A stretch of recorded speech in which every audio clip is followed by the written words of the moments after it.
Chief chief chief. किसी सामान्य चीज के आगे भी अगर ये शब्द जुड़ जाए चीफ, तो कितना वजन हो जाता है।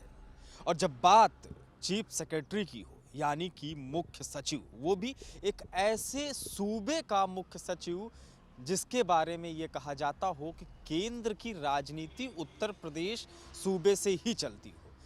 आज अखबारों की कटिंग सुबह देखकर या कल देखकर या पिछले 2 दिनों से जो हलचलें चल रही थी उसके बारे में जानने की कोशिश हमने भी की। यूपी से जानने की कोशिश की जब शुरुआत की गई कि किस तरीके से आर.के. तिवारी जी की विदाई के साथ ही मुख्य सचिव के तौर पर दुर्गा शंकर मिश्रा, जो कि 1984 बैच के आईएएस हैं और उनकी रिटायरमेंट में सिर्फ 2 दिन ही बाकी थे, उस 2 दिन के भीतर ही उनको सेवा विस्तार दिया गया। और सेवा विस्तार देने के बाद प्रधानमंत्री कार्यालय यानी कि पीएमओ से एक फोन उत्तर प्रदेश में बजता है और ये कहा जाता है कि प्रधानमंत्री की ख्वाहिश है, यानी प्रधानमंत्री चाहते हैं कि उत्तर प्रदेश सूबे का मुख्य सचिव अब डीएस मिश्रा को बनाया जाए।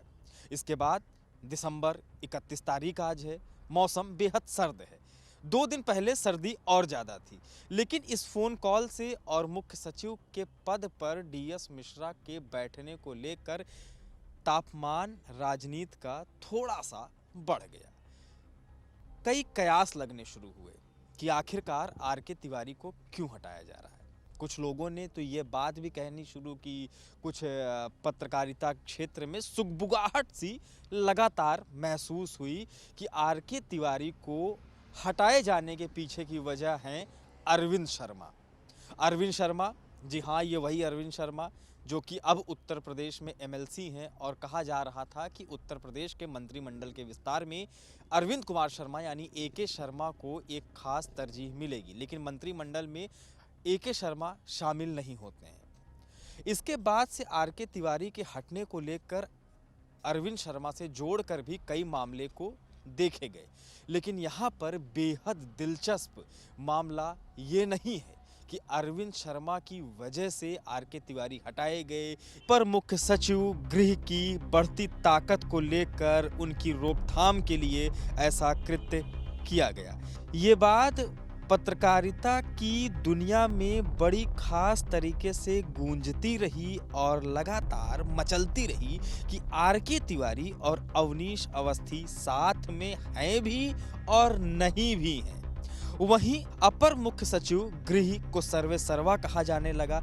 असल में उत्तर प्रदेश की राजनीति में समझ नहीं आ रहा है कि कहां की पतंग को कहां के मांझे के साथ जोड़कर और क्या आईबो काटा हो जाए। लेकिन इन सभी बातों के बीच जब हमने अपनी छोटी सी पत्रकारिता में अपने छोटे से तौर तरीके से, छोटे से संसाधनों से जानकारी इकट्ठा करनी शुरू की, तो मालूम पड़ा उन लोगों से जो प्रधानमंत्री कार्यालय के अंदर हैं और जो हम जैसे पत्रकारों का जीवन चला रहे हैं। उन्हीं अपने विश्वस्त सूत्रों के हवाले से ये जानकारी मिली कि प्रधानमंत्री नरेंद्र मोदी की चाहत पर उत्तर प्रदेश का मुख्य सचिव दुर्गा शंकर मिश्रा को बनाया गया।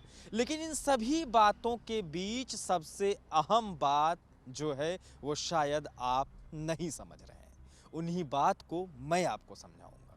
इस देश में राजनीति खूब होती है, लेकिन आपको पता है असल राजनीति कहाँ से है? असल राजनीति राजनेताओं से नहीं है।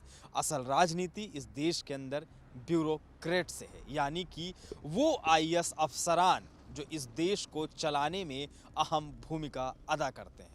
और अब वो बात मैं आपको बताऊंगा कि आखिरकार दुर्गा शंकर मिश्रा को उत्तर प्रदेश का मुख्य सचिव क्यों बनाया गया। असल में पीएमओ कार्यालय में अपने सेवा को देते देते दुर्गा शंकर मिश्रा वहां पर अपनी एक ऐसी पैठ बना चुके थे जो बात उनके साथ के कई अफसरों को बिल्कुल पसंद नहीं आ रही थी। और ये सभी को पता था कि दुर्गा शंकर मिश्रा का सेवा विस्तार होना तय है। इसी वजह से अंदर की अटकलें और अंदर की राजनीति इस तरीके से परिवर्तित हुई कि दुर्गा शंकर मिश्रा पीएमओ से निकलकर सीधे उत्तर प्रदेश के मुख्य सचिव बना दिए गए हैं।